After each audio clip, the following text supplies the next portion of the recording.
All right, Valerie, how's it going? Hi, good morning. How are you, Brannon? I'm doing well. You had shared with me a story of something that happened, and we just wanted to kind of break that down, talk about it. I think there's a lot that we can kind of glean from this and learn about it. So Yeah. if you want to start by just talking about what's going on. Yes, so this is when you guys hear this episode, it's going to be a couple weeks after our most recent worldwide gathering, General Conference. And so as a therapist, of course, Brandon and I kind of joke around, as do some of my other LDS therapist colleagues, that we spend 1 to 2 weeks following General Conference in therapy, processing sort of the stress and discomfort that comes up following. Valerie, conference is great for business.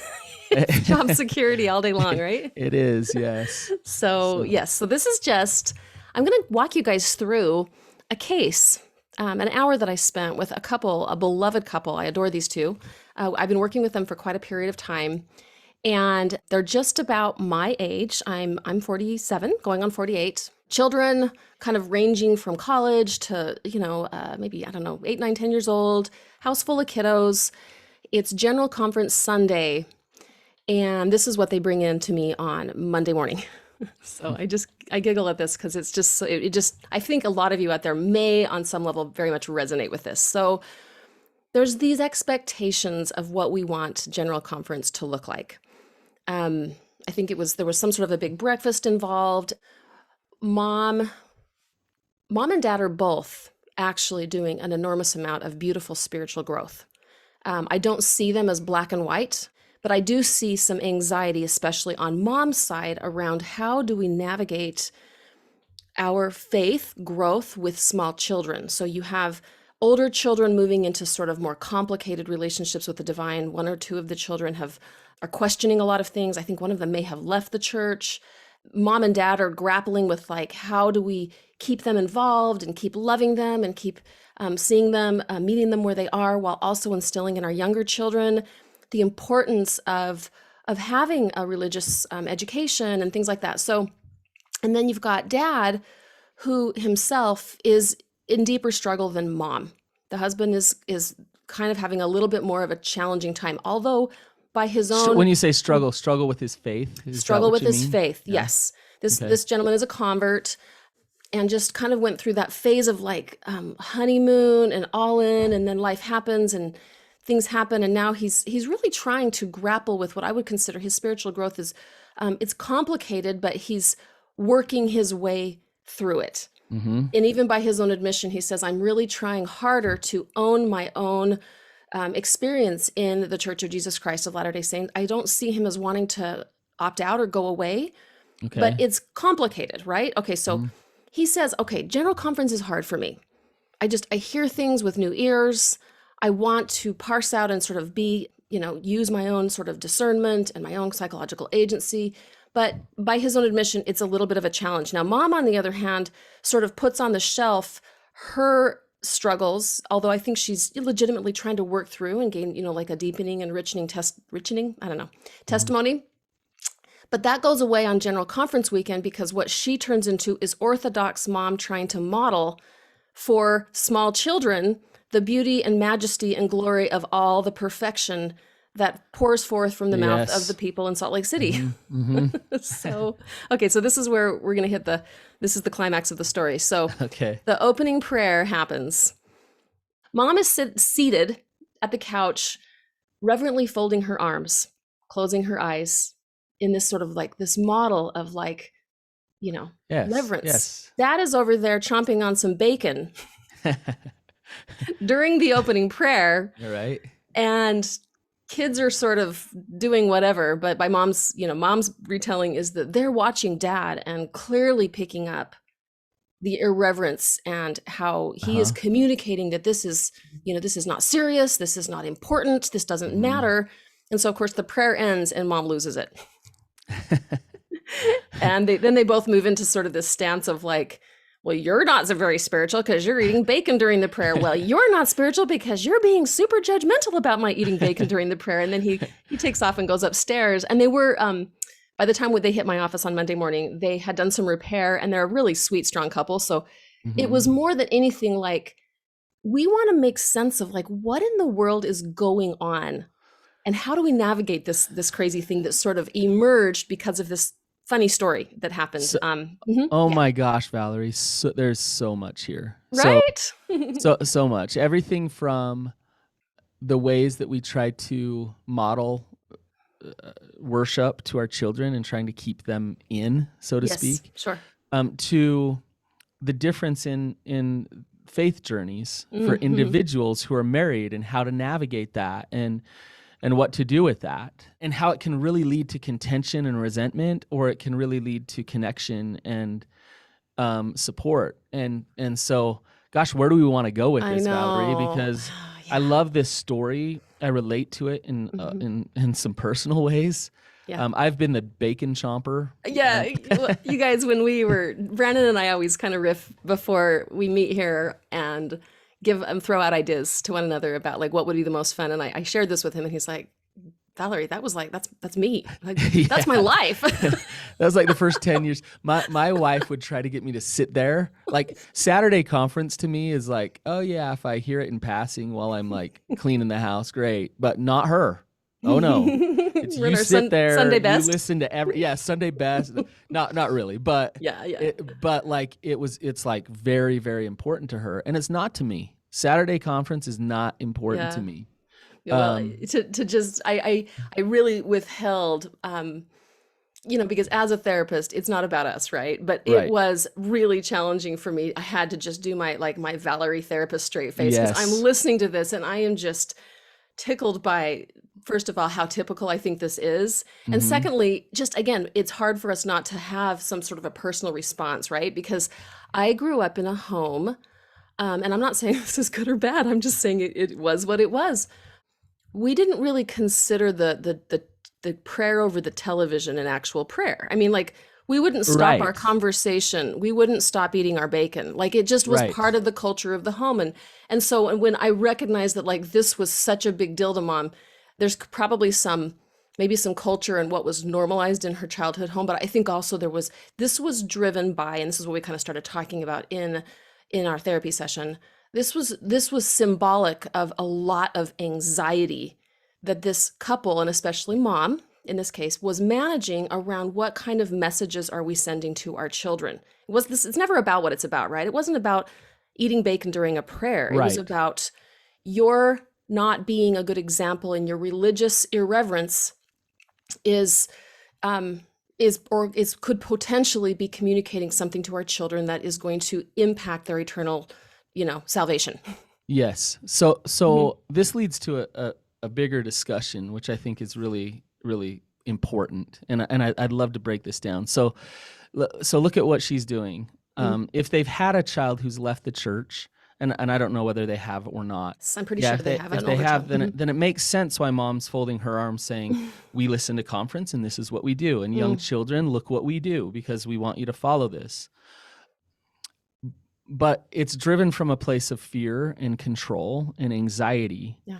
And ultimately, it won't accomplish her goal. It'll probably push her children away in the long run, or it'll either push them away from the church, or it'll push them more in worshiping in a very fear-based, control-based way of living the gospel, so to speak, right? So it'll go either way, right? Right. So yes. So I think what I'm thinking about as you talk about that is that I want to spend a second, if I may, defending her. And then I'm going to spend a second defending him, because I think there's two sides to this. And that's why there's like so many layers, right? Okay. Right. So the way I want to like set this up is, if you think about those of you out there, if you want a good book to read, the foundation of what I'm about ready to say is Richard Rohr's Falling Upward. And it talks about the first half of life and the second half of life. And this is about spiritual development and the first half of life. And he actually maintains how important it is for us to create a foundation. A conservative upbringing does us well generally. And so I think from her perspective, she's thinking, okay, children do well, and this is the principle that I'm talking about from Richard Rohr. They do well when there's black and white, good, bad, right, wrong. That's what a church is really, really good at. And that's what our church is really, really good at, right? Right. Now, so I see her anxiety, and I know from her that, oh gosh, I lost these older children. What does that mean? I think she's making more meaning of it and not holding a lot of her own like guilt and shame around it, but I think that hovers. Mm-hmm. And so she sees, and I see as a mom who have kids that are about the same age, I understand on the one hand, the importance of helping the children see the importance of a religious upbringing, a more conservative upbringing. Now, on the other hand, I'm going to go back to what you said a minute ago, which is right in that moment, she's being driven by fear. Right. She's being driven by anxiety. And really, as much as anything, she's been being driven, she's got her own stuff going on, but she also has the stuff of her husband going on. This is starting to become so she's worried about herself and her own status in God's eyes because of the older children, perhaps, but she's also looking at her husband going, dude, help me out here. Like, do you even care? Right. And so the children are feeling the anxiety of this moment where nobody's feeling the spirit, as dad's upset with mom for judging him, and mom's upset for dad for eating the bacon during the prayer. And all of a sudden, anything that could have been accomplished in that moment around the developing souls of any of the individuals is completely and utterly lost. Right. Well, okay. So yeah, I look at it, if we look closely at, we've talked about this agency versus not having agency. Satan's plan was what was you live one way, you fall into this box in this mold, and that's what you do. Where the other plan is about agency, and so it's interesting the way what you're talking about in terms of the church and the way that we're kind of developed. Mm-hmm. I think we teach obedience really well without much faith. Yes. And what I mean by that is, as a young child myself, raised in the church, there was structure. There was a lot of structure, almost rigidity. Yeah. And maybe I'll take the almost out of that statement. There was rigidity. What's rigidity? Yeah. There was rigidity. So there was a lot of structure, and there was a lot. And as a child, that feels good in some ways, because it's, hey, I got this plan. It's clear to me. It's there right in front of me. Yes. I know that I don't have sex before I'm married. I know that I don't drink. I don't smoke. All of the commandments are boom laid out for me. It's a container. It's a container. Yes. It's a container. But when I say that we teach obedience without faith, what I mean by that is when we strip away this agency to really, and we talk about this all the time, Valerie, to really wrestle, then that's where we lose that real discernment and connection to God of what truth is. And so, so coming back to this incident with this couple, I think about my own children, and I think, would I rather have a child be compliant and obedient for the rest of their life, and they never, became an alcoholic, they went to church every week, they did this, they did that, and for the rest of their life, and they didn't really progress in terms of their relationship with God and finding their own truth and who they truly are and how they feel and discern that, right? Or would I rather teach a child to be able to go out there, experience life some, have their own agency, and they might end up leaving the church. They might end up staying in the church. Do you see what I'm saying, Valerie? I do, and I'm actually sitting here really wrapped up in what you're saying, because I'm sad to report, Brannon, that I think I see far too many parents that would rather their children be completely estranged from their true relationship with God at the expense of activity in the church. As long as they stay active in the church, that's what matters, rather than have a true relationship with God. I have so many feelings about that, and I find it heartbreaking, because what was coming up for me in reference to this particular couple is, let's just speak a moment to the older children or child. I'm not exactly, I don't know them firsthand, but I'm not convinced that these older children are on the wrong path for them.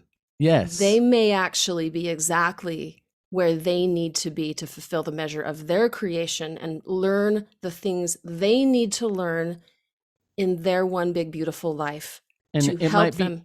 it might be taking a lot of faith and courage to do what they're doing. Right. Right. And so for mom, that's why you like the way you started this was really great, because it's like, once again, so many layers, right? And so Yeah. for mom, the work that I need to do moving forward with this couple is really continue to work with mom around what she is, how she's self-defining as a failure of a woman, because older child has left the church.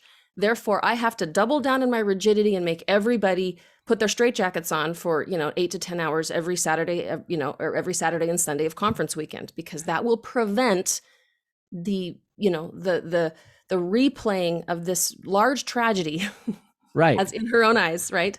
It's like, whoa, whoa, whoa, we got to deconstruct that. We have to deconstruct that completely. Yes. This large tragedy that is being caused some by laissez-faire dad who eats bacon during the prayer. Right? Yeah. And if you really look at that, it's like, if what should dad do there? Should he put on a show?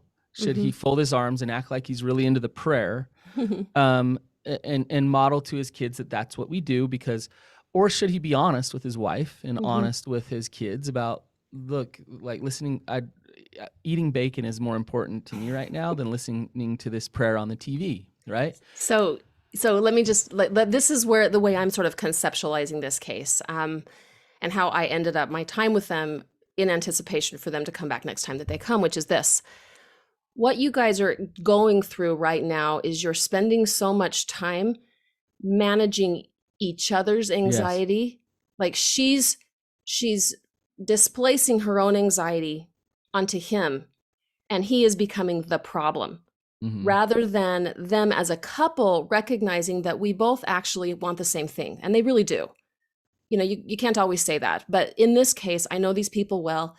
He wants well by his children, and I think he would prefer that they all have a healthy education and stay active in the Church of Jesus Christ of Latter-day Saints. I think he sees that as something that is of value. Now, at the same time, I think he's struggled with how to live in complexity in his own faith. I know that for a fact. It's like all in or all out. And I think that's kind of how we have Kind of been swing the conditioned. pendulum. Yeah. Right. And so my thoughts to them as we were closing is I said, think about this. Husband and wife, if you guys could allow for one another, like give each other more grace on where each of you are and become a team. And as long see, because I think he's kind of eating bacon because he sees her trying to be lording over her. So controlling. It's a So it's kind of a passive aggressive play Yes. back at her. Because the bacon eating incident is one of many power and control issues around. You need to be more compliant.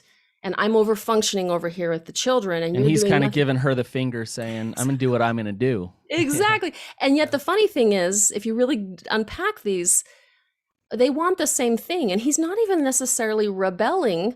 He doesn't hate the church. He's just in struggle. And so kind of my thoughts were, wife, if you could understand that where he is challenging and he is really doing his best, and he were able to feel more able and desiring to walk you through his struggles, then you might find that you may get more of what you want, which is if he felt more seen and known and dignified in the complexity of how he's trying to make sense of this, he would probably be a little bit more inclined to be supportive of some of the sort of family gospel traditions that you find yourself fighting him against, because he's having to expend most of his energy pushing against you rather than pushing against himself and learning how to navigate the complexity of his own faith journey.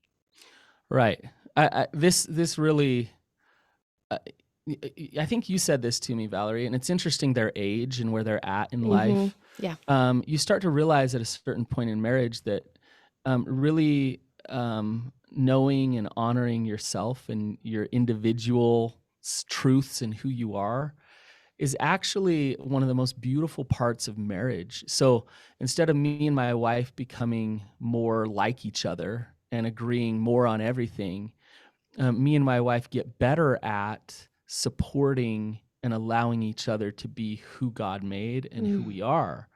And when it comes to faith, it's so fraught with all kinds of stuff. There's It's tons messy. of energy around it, right? Yes, yes. So it's like if I'm my own self spiritually, and my wife wants my children to live the gospel a certain way, she's going to try to force. And when she tries to force, what that does is kind of kill the safety for me to be an open, honest individual in my Exactly. relationship, right? Yes, yes.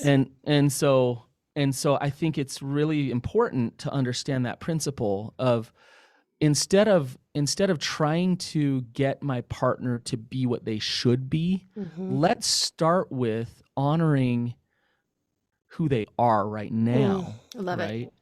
I love So it, Brandon. I just love what you're saying because yes, the goal of all spiritual development is becoming most deeply ourselves. It's the yeah, individuation task. That's what this is. It's individuation. Individuating is this idea that I am here in this world to become profoundly myself.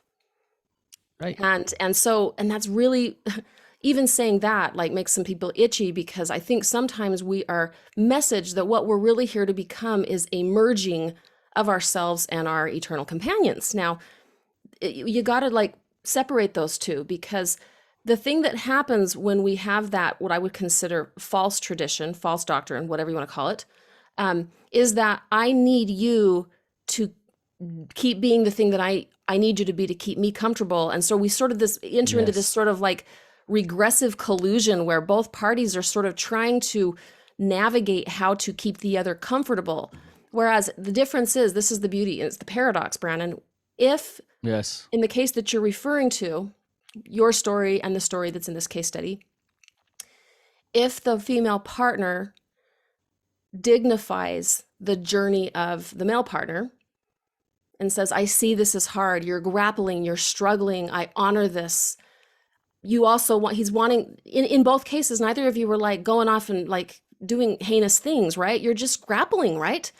If they right, give you the dignity of that, you feel safer. And then the part of you emerges that says, I'm doing this and it's hard and I really appreciate and love your support. And also, I would like to help you and help our children have that beautiful container that that blesses people in their younger phases of spiritual development. We will get more of what we deeply desire in our partners by letting them become themselves because the greater version of themselves is more loving, more giving, more open. Whereas if we're stifling that yes, to sort of shapeshift them into what we want them to be, what ends up happening is exactly what you've talked about, which is what was happening with this couple, is if we're treated like a child, we start behaving like one. right, yes, You know, it's like, hey, you're not um, going to be my mom. I'm going to eat my bacon over here. Like, screw you. right. I'm going to rebel. Yes. Right.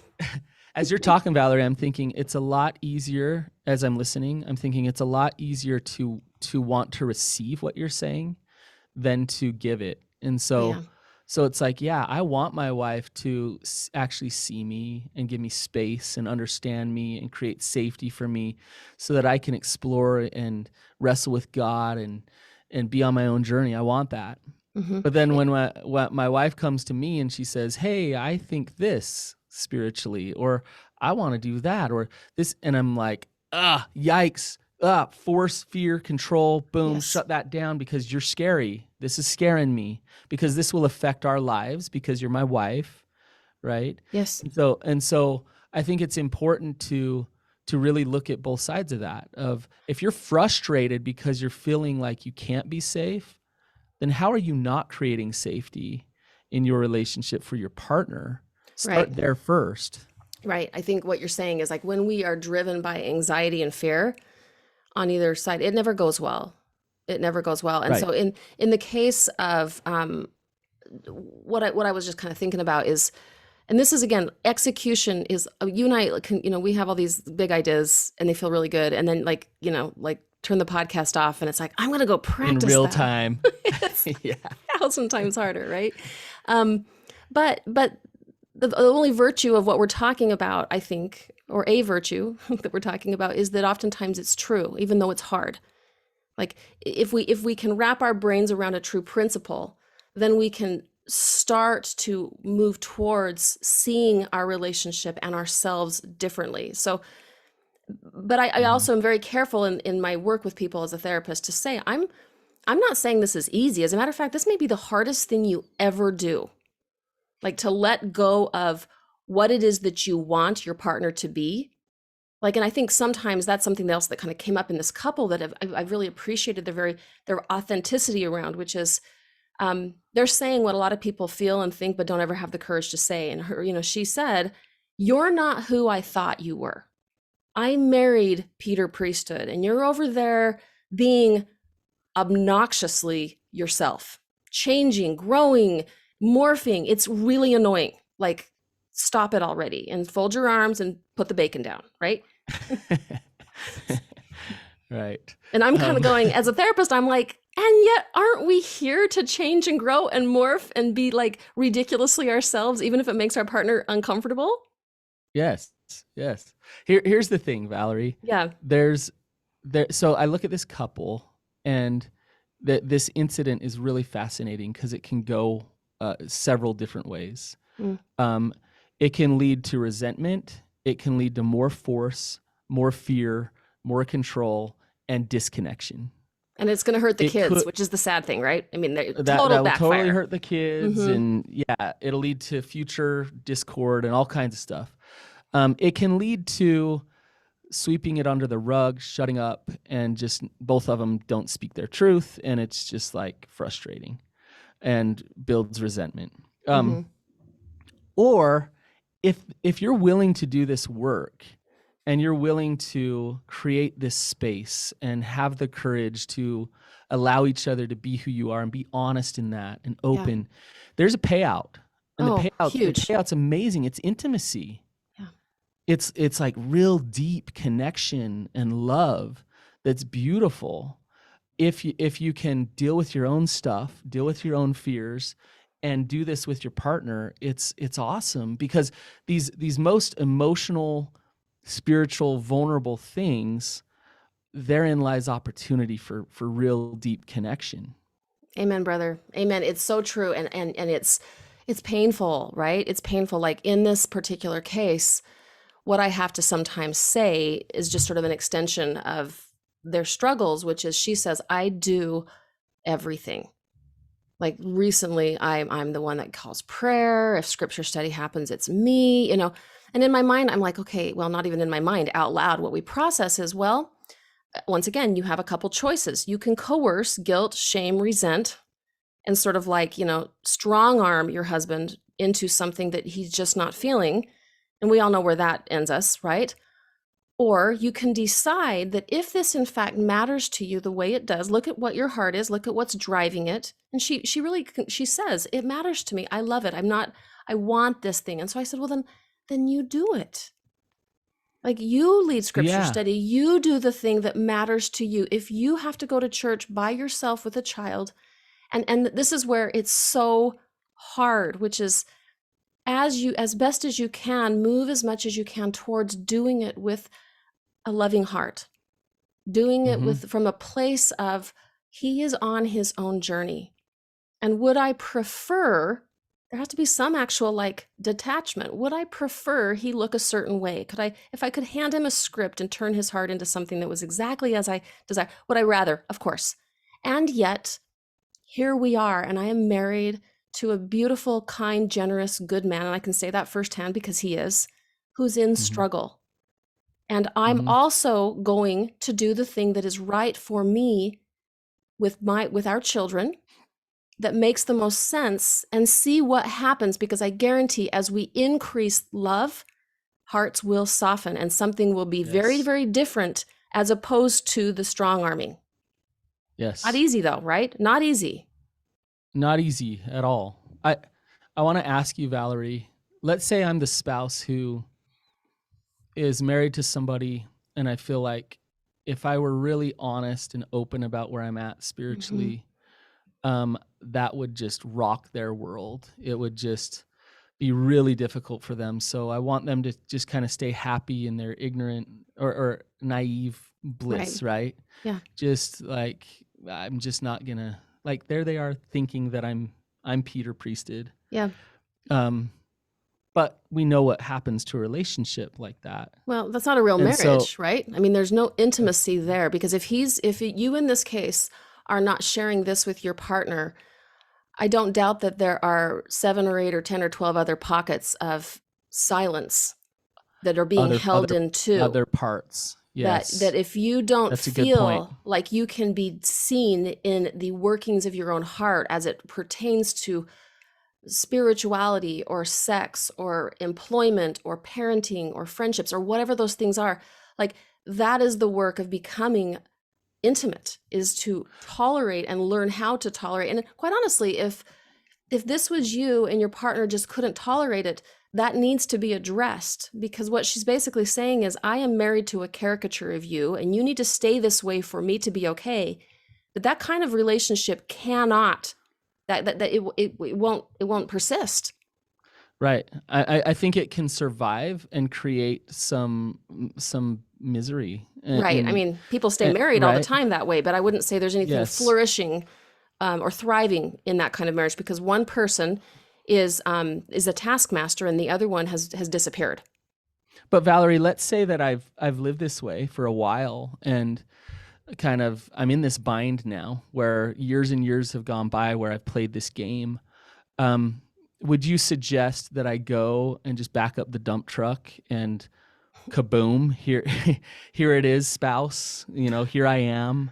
Yeah, What would you say? that's a good question. No, I'd probably say not so much. I think that's the kind of thing that needs to Hmm. be like developed slowly and worked into, right? Hmm. Especially in some cases when marriages have been sort of cultivated around a climate of silence, and where Uh-huh. lots of I'd say unspoken rules are made of like what we can and can't talk about, and what you can and can't do, and what I can and can't tolerate. Because I would say, as a partner, it would be time to start saying things like, there are some things that I want you to understand about, say in this case, my faith journey. It may be Hmm. painful for you to hear me talk about it, but I want to be close to you. I love you. You matter to me. And so Hmm. I want you to know what I'm feeling and thinking, even if it's painful and challenging for you, because you matter to me.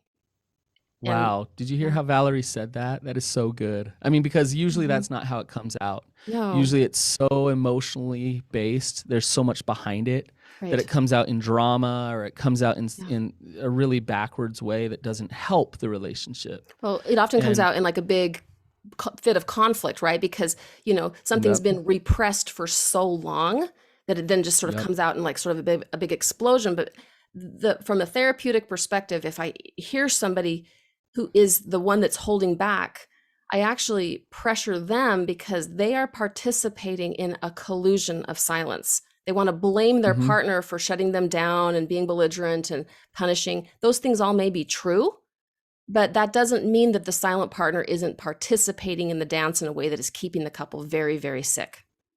Very much participating and Hmm. creating that Yes. in so many ways. Yet they want to play the victim. They want to say, Right. well, it's my partner who can't Yes. handle this or is too difficult or whatever. Yeah. I mean, I think there's no way around it, Valerie. You can't like if you're in this bind and you haven't been honest and you haven't been open, I don't think you can navigate this without some discomfort. I Oh, think there's no. going to be discomfort. Yes. Yes. And that's part of the journey is to step into that discomfort with your partner. And hopefully, if you really suck at communicating, then have some good therapists working Right. with you to help you navigate this, to Yes. help you work through these hard things so that you can end up in a more intimate, connected place where you trust each other more Yes. rather than taking all these things, causing a bunch of destruction and totally ruining your marriage. Right. And I think this is what you're speaking into, Brandon. We can actually tie back into this particular case, this general conference morning run-in with this couple, which is, a couple things have to go on for a couple to become intimate, like what you and I are talking about. Number one is, let's move back to Sunday morning bacon the Okay. bacon conflict, right? Hey, I love how we keep coming back to bacon. Right. There's nothing, that is a good There's thing. nothing wrong with that. That's right. So in this particular moment, it's so important for the woman to really get honest with herself and recognize what is driving her behavior, right? Her Yes. fear, her anxiety, the the cultural teaching that you are a failure. It's an implicit teaching, but still we feel if our children don't, marry in the temple and go on the missions and do all the things, then there's something like wrong with us. Like we have to confront that in her so that she can vulnerably bring something like that to her partner and say, your faith journey is scaring me because I'm so scared myself. I'm insecure. I need you by my side. And if she's able to get deep, go inside and say that to herself and really come to some place of clarity about what her fears are, at least in this case, this couple's case, he could also say, I am also struggling. I want to be a good, righteous priesthood holder. I want to believe and feel and be, tried and true like I used to feel. I don't feel that way, but I also don't want to let go of this. And can you imagine what would end up happening if both of them show up real and raw and let themselves be seen? Then they are no longer at odds with one another. And as they move forward, maybe in October General Conference, they could come to some place where both of them are acknowledging where they're each struggling, and they can have a plan so that both parties can be supporting one another and also helping create the container for their children while they're going through their own complexities in their own faith journey as a companionship, not as enemies. Right. But I think, Valerie, that it's an interesting part of what you said is if he came back and said, I want to be a good priesthood holder. I think when truths, when individual truths align, it's easier to navigate. What if he came back and said, I don't want to be, I want to be out of the church. Actually, right? I can speak into that because I've been witness to that as well. One of my, the dearest and nearest couples to my heart that I've worked very closely with over the years, that is exactly what happened. Mm-hmm. And it's a beautiful story. He spent, I think he said to me, 10 to 15 years pretending to be someone who he was not because he was terrified that his wife would leave him, that she would go away. And finally, he got honest with himself and he got honest with her. She dignified his experience, and they have weathered this beautiful thing in a way that I marvel at. And the beautiful thing is, I remember last time I talked to them, she was teaching gospel doctrine, and guess who came every single week to see her teach? Yeah. Not because he's a believer. He's supporting her. He's supporting her because he's giving her space. Yes, they have given each other. It's the most inspiring thing I have ever seen. And even I remember one time she's like, "Oh, it's just so heartbreaking that, he comes, but he doesn't believe, and he's just doing this for me." And I'm like, "Whoa, whoa, whoa, whoa, whoa! He's doing this for you." Right. Like, let's reframe that a little bit. I've never seen so much love in a marriage as I'm seeing right now because this matters to you. And so therefore it matters to him. Now, if we're really trying to model Christ-like discipleship, this couple is doing it in a beautiful way. Think about what those children in that home with this believing woman and this unbelieving man, what is being embodied in this marriage, Brannon? Right. I see nothing more Christ-like than that. Yeah, an honest man and an honest woman in a relationship and navigating that relationship that way. And so I think that's the point to it all, is that we don't find ourselves by trying to be what somebody else wants us to be. And we find ourselves through our authenticity and sharing that vulnerability and authenticity with others, especially with the spouse. And if you share together and you hold space for each other on the other end, then something really beautiful happens. And I believe real spiritual growth happens. You really find the depths of who you are because of those types of relationships. Yes, because they're real. They're real. They're authentic. They're genuine. If I am allowed to go on my own unique journey, and you as my partner are able to see that and honor that and love me right through it, I become more like my divine. Whether or not I'm in or out of the church or in or out of any church, I'm becoming more like the creators that made me because I am honoring myself and another. And I'm modeling what it is to be made over in the image of God. Yeah. Let's say, I know we're out of time, and I want to give this one last example thought. Yep. Let's say I go to my spouse and I say, I want out of the church. Mm-hmm. And my spouse says, well, in my truths, I need a partner who is in the church.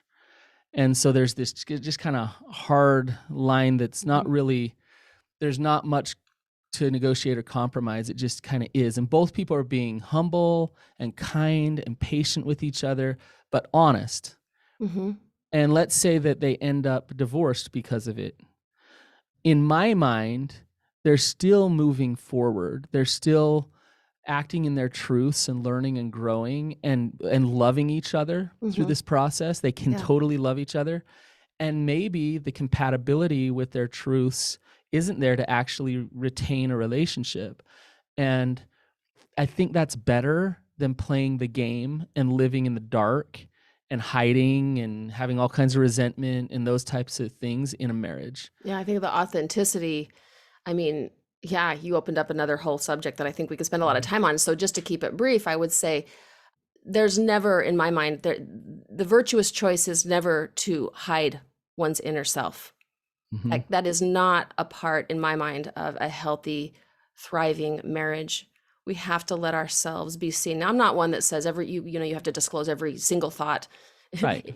But I do think with these the big stuff, it matters. And I would challenge that couple to really get honest with themselves about, like, what is it?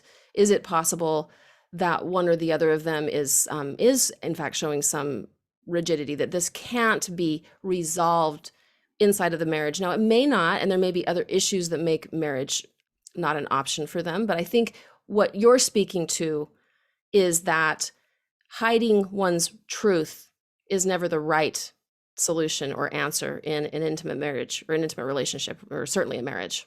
So, even if you think it's preserving the marriage and saving it from divorce, speak your truths. No, speak your truths and then see what happens. Right. Yeah. And somebody, two people that are really working towards becoming made over in the image of their divine, they're going to struggle and grapple with the reality of the relationship and of themselves and of the others, but they're moving towards something. They're progressing. They're moving towards something growth, as opposed to regressing, moving backwards or stagnating because they're not willing to look at what's really there. That's it. So, yeah. Awesome. So if you have a hard conversation to have with your spouse, have them listen to this episode. And I'm just kidding. But share this if it is helpful for people. And thank you for listening. Bye, guys. Thank you for listening to Latter-day Struggles. Your support for this podcast is extremely valuable to us. If Valerie's work has made an impact in your life, please consider leaving a 5-star rating and review. For info on webinars, classes, support groups, and live events, click the link in today's show notes or visit our website at latterdaystruggles.com. Latter-day Struggles is a proud member of the Dialogue Podcasting Network.